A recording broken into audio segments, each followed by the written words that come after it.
ఈరోజు పాత్రికేయ మిత్రులందరూ కూడా మున్సిపల్ ఆఫీస్లో ఏం జరుగుతుందో చూస్తూనే ఉన్నారు.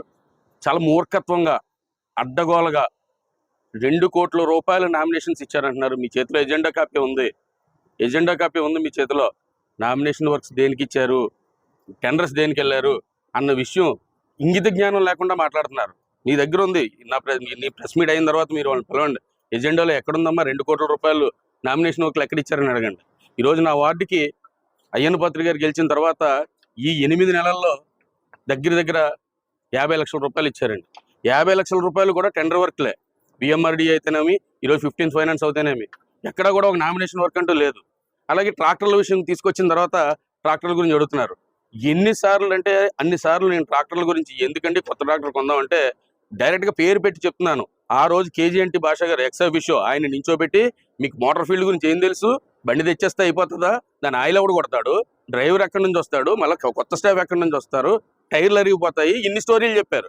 ఇంత ఘోరంగా, ఇంత ఊసరవిల్లి రంగులు మార్చినట్టు ఈ రోజు మాట్లాడిన మాట రేపు ఉండట్లేదు. ఏమంటే మీకు ఒక్కసారి లాస్ట్ గవర్నమెంట్ పోయే ముందు 4 వర్కులు చేశారు వాళ్ళు. ఆ వర్కులన్నీ కూడా ఎవరైనా సరే టెండర్కి వెళ్ళాయా? పుల్లారావు, గంగాధరం, 2 పేర్లు. నర్సీపట్నం మున్సిపాలిటీ మొత్తం డైరెక్ట్ పేర్లో చెప్తున్నా, పుల్లారావు, గంగాధరం అన్ని నామినేషన్ వర్కులు ఇచ్చుకున్నారు, కమిషన్లు తీసుకున్నారు, కోర్ కటింగ్ అవ్వకుండా బిల్లులు చేసుకున్నారు. ప్రతిదీ ఇది పరిస్థితి. కానీ ఈ రోజు ఏంటంటే అదిగో నల్లమేక వెళ్తుంది, నల్లకుక్కని చూపిస్తున్నారు.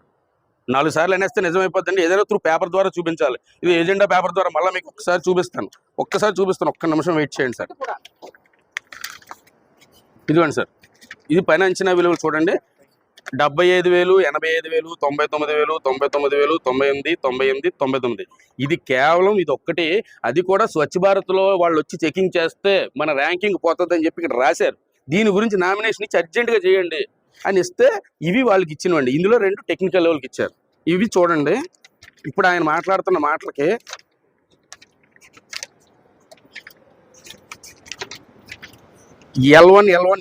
L1 అంటే ఏంటో తెలుసండి? టెండర్కి వెళ్ళిన తర్వాత ఆయన టెండర్లో L1 అయ్యాడు, టెండర్ గెలిచాడు, డైరెక్ట్ రిజిస్టర్డ్ కాంట్రాక్టర్. ఇది విజయ్ కుమార్ వేసుకోవచ్చు, గౌరీరావు వేసుకోవచ్చు, ఎవరైనా వేసుకోవచ్చు టెండర్లో. ఇదిగోండి ఇవన్నీ కూడా, ఇదిగోండి L1 అన్ని టెండర్ వర్క్లే. ఇందులో 2 కోట్ల వర్కులు ఇచ్చేయడానికి ఎక్కడా లేదండి. 5 లక్షలు కేవలం, అది కూడా స్వచ్ఛ భారత్లో టైం అవుతుందని చెప్పి ఇవ్వడం జరిగింది. ఇప్పుడు ఇచ్చిన వర్కులు 15th ఫైనాన్స్ వర్కులు దాదాపు 90 లక్షలు. ప్రతిదీ టెండర్కే.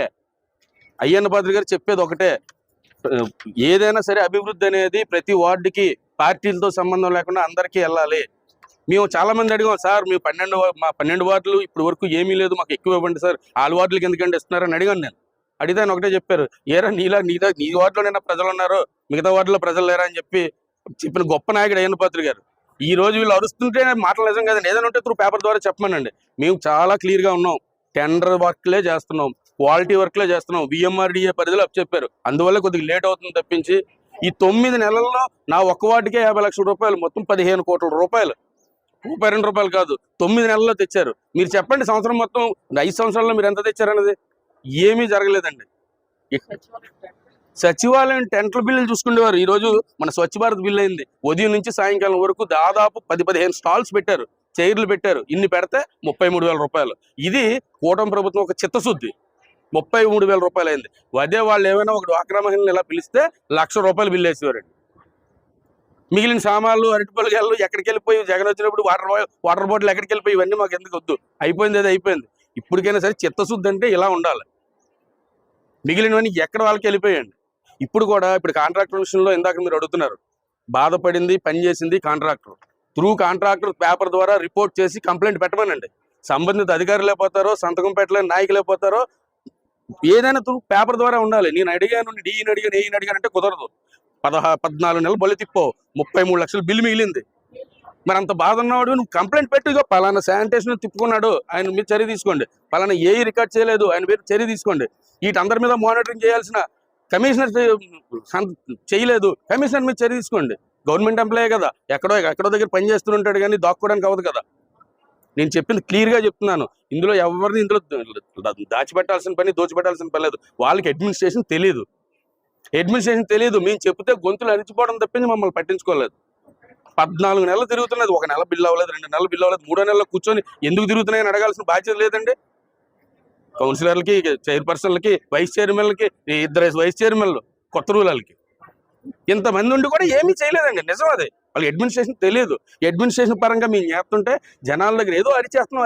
ఎందుకంటే అరిచేయండి, పేపర్ మీద చూపించమనండి. 2 కోట్ల రూపాయలు అయిన పత్రిక గారు ఎవరికైనా నామినేషన్ మీద ఇచ్చేసారో చూపించమనండి. ఇప్పుడు బయటకు వస్తారు కదా, అడగండి. ఓకే, ఈ విధంగా చెప్పండి.